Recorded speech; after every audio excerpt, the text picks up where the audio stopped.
سلام حبابي. مهم اليوم نهضروا على التخاصيمه ديال علاء وخوله مع مروه. البارح علاء حط دي ستوري باش يعاود لينا الحقيقه كامله. المهم انا غير غادي نختصر لكم لي ستوري.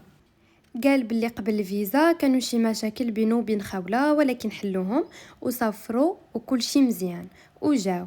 وتما خوله خسرت البيبي ديالها وبقى فيهم الحال هما والديهم. وقال الا واحد الشخص اللي دخلها للدار وقالت ليه وكان غير طيحات خوله البيبي.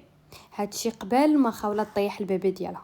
صافي ما دهاش في هذاك الساعات، ولكن من بعد بدات كدير لهم المشاكل هو وخوله، حتى انه فاش كيكون علاء زعما كيشكي عليها فاش كيكونوا نايض المشاكل كتعيط لخوله وكدير لها اوت بارلور وكتخليها تسمع، وتما كينوضوا المشاكل. قال باللي كان كيثيق فيها ولكن ما صدقاتش. وحتى فاش كانوا المشاكل قال داك ختنا عافاك هضري مع خوله وفهميها، قول ليها ما عندهم لاش زعما يدابسوا، ولكن قالت ليه دبر راسها ودير اللي بغات وهي حره.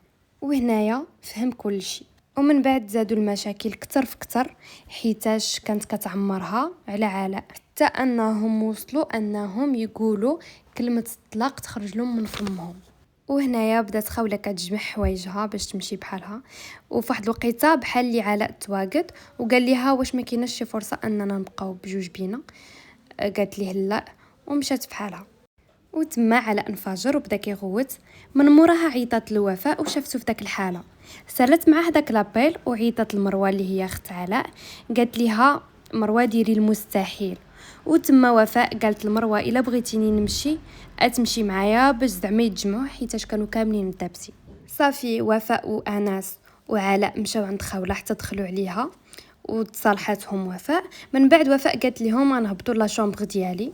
فاش كيدخلوا كيلقاو مروه هي وانس وصافي تما تصالحوا. هانتما راكم تشوفوا الفيديو هنايا.